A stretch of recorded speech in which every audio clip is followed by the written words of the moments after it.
Knowledge,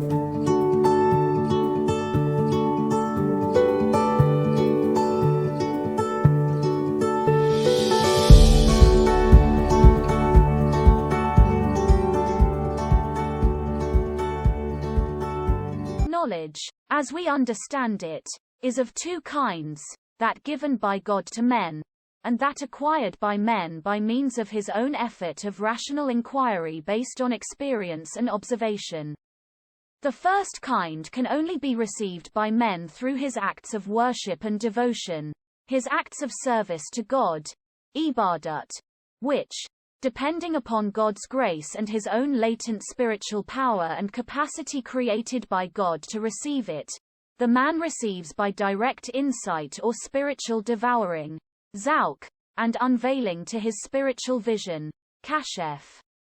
This knowledge, Mark Refer, pertains to his self or soul, and such knowledge, as we have touched upon cursorily in our comparison of the analogous relationship obtained between the macrocosm and microcosm, gives insight into knowledge of God, and for that reason is the highest knowledge. Since such knowledge ultimately depends upon God's grace and because it entails deeds and works of service to God as prerequisites to its possible attainment, it follows that, for it, knowledge of the prerequisites becomes necessary, and this includes knowledge of the essentials of Islam, Arkanul Islam and Arkanul Iman, their meanings and purpose and correct understanding and implementation in everyday life and practice. Every Muslim must have knowledge of these prerequisites, must understand the basic essentials of Islam and the unity of God, Tawheed, and practice the knowledge in deeds and works of service to God so the every man of Islam is in fact already at the initial stage of the first knowledge. He is set ready on the straight path, Siratul Mustaqim, leading to God. His further progress on the pilgrim's path depends upon his own performance and sincerity of purpose, so that some serve God as though they see him, and others serve him as though he sees them. And the pilgrim's progress to the former way from the latter is what constitutes the highest virtue, ihsan.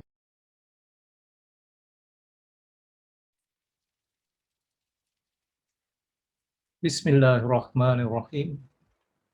Assalamualaikum warahmatullahi wabarakatuh. May the peace and blessings of Allah be upon you all.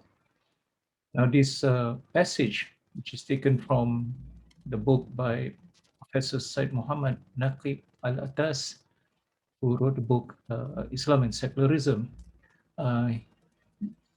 This is an important section because it tells us actually that knowledge from the point of view of Islam is that there are two kinds.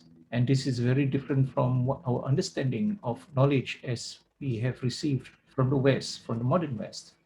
Secular knowledge today is all leveled together, all put on the same plane. In Islam, it is not like that at all. So the first kind of knowledge that in Islam is that the knowledge that is given to men directly from God.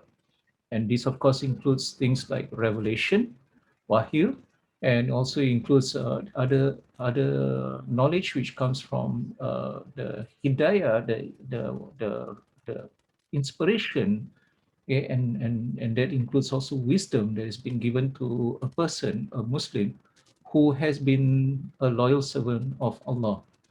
So those who have been who have a correct understanding of what Islam is all about, and also they have shown that in their life that they are the true and loyal slaves of Allah in terms of their worship and devotion, then Allah would give them some insight into what they are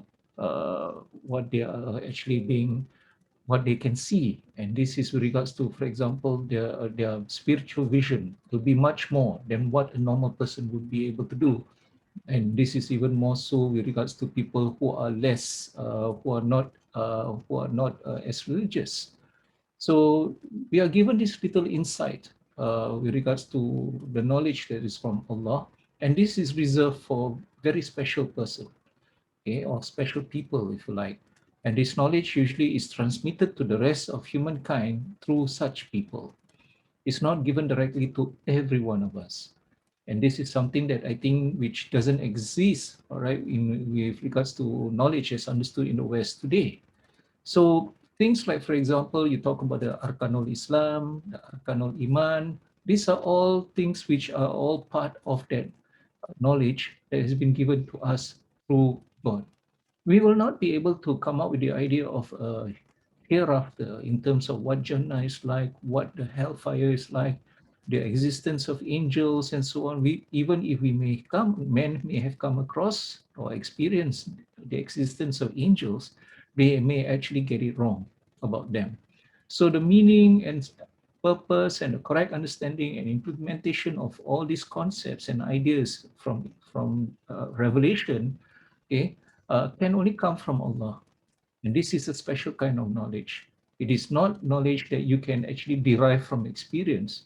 So before this reason, actually, when you talk about teaching the Arkanul Iman, for example, you cannot, for example, try to do a constructivist approach to how can you do how do you know that there are that what are angels like, for example, or what the hereafter is like, or even the what revelation is like. Those are things that we cannot know by just asking questions. We can't do that. That has got to come from a very special source, and that very special source is the one who is the one who holds all knowledge, and that is Allah Himself. We cannot be guessing, we cannot be trying to make even a good guess, because at best those will only be conjecture or zan. So when regards to the teaching of Arkanul Iman, we have to, at the end of the day, based on revelation. And we should not try to pretend that these things can be taught in a constructivist way and so on. Nonsense. Okay. In addition, the other thing that is important for Muslims to note is that the fact that there are two kinds of knowledge from the point of view of Islam. One takes priority over the other in terms of what we should pay greater attention to in order to be successful, so that we can complete that journey successfully to a wonderful place called Jannah and not to the hellfire. Na'uzubillah min zalik. And the other thing is also in terms of the truthfulness, if you like, of which one is to be regarded as the higher truth. So obviously, from the Islamic point of view, the highest truth is the one that comes through that was revealed to us by Allah Himself directly to specific men in the past. So that knowledge is to be considered as the highest truth. The other kind of knowledge, which is usually the result of our experience and or even our observation or our experimentation and so on, that is to be considered as secondary knowledge. It's not to be put on the same level as the truth that comes through to us through revelation, inspiration that is given to us directly from Allah. So this is important for us to note so that we don't get confused. Okay, when we can get confused, then we tend to think that, for example, we tend to think that all knowledge is the same. Then we tend to think that, for example, which is very popular today, many people say the Quran is scientific. What do you mean by scientific? Scientific knowledge is actually based on experience and observation. And that, and when we say that the Quran is scientific that way, then we are saying actually the Quran is actually a second category of knowledge. It belongs to the second category of knowledge, which is from the experience of man and his observation and so on. This is again nonsense. So this is something we have to be very careful about. Although I am very aware it is a very popular thing to say today that this and that is found in the Quran and so on, this verse and that verse is scientific and etc. Okay, but I think that is a very apologetic way to approach the idea of knowledge from the point of view of Islam. I will continue with this topic of knowledge in the next video, because otherwise I think it'll be too long. So inshallah, we'll meet again and we'll continue this discussion on knowledge, and more specifically, we'll be talking about the second kind of knowledge, which is through experience and observation, the kind of knowledge that what the West today considers as the only kind of knowledge. So inshallah, we will meet again.